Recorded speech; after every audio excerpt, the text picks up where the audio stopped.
Instead of the value of rewards, consider the value of consequences. Let's say, for example, that as a function of time, at time 0, a young person makes a mistake, and they're good kids, and they feel bad about it, and they apologize to the people around them, and they tell themselves, never again. I've learned my lesson, I've crossed a line, I'm going to change my behavior, next semester is going to be better, this class is going to be better, I'm never going to do that again. And we've had those honest conversations with our kids before.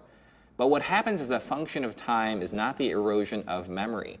These memories stay alive in our young people. But what happens is the value of that experience does diminish as time goes on. Young people at time 0 might never want to make that mistake again. But as time goes on, a few days later, they might say, well, you know, there were some circumstances in that situation that were fairly unique, and they start to rationalize. And a few days later, you see a further erosion, and then they protest and rebel, and they repeat similar behaviors. And then once they have consequences again, they have another honest conversation with you saying, I'm never going to do that again. I've really learned my lesson now. But as a function of time, they'll depreciate the value of those consequences, and they'll make that mistake again. So we know that young people who are vulnerable for addiction tend to extinguish rewards quickly as a function of time compared to other people. They can't wait for reward as long. But that's actually not where they get in all their trouble. Sometimes they get into trouble because they have a hard time hardwiring consequences. To illustrate this example, I want to use a metaphor.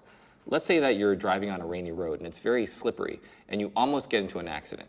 You pull off on the side of the road and you're scared. You cinch up your seatbelt, you move your seat up, you check all your mirrors, you're going to drive very carefully, but not forever. As a function of time, you're going to go back to how you used to drive slowly. Well, young people with substance use disorders who are at risk tend to do that very fast. It's not that they forget what happened, their memory is maintained, but the value, the sting of the experiences that are hurtful to them, it erodes over time faster than other people. They have good morals, they have good principles, they love their family, they know the difference between right and wrong, but when they make a mistake, those consequences don't stay in their hearts for very long. It stays in their heads, they might get depressed, they might have low self-image as failures and rejections and hard times accumulate. But they have a hard time hardwiring, internalizing those consequences and learning from those mistakes.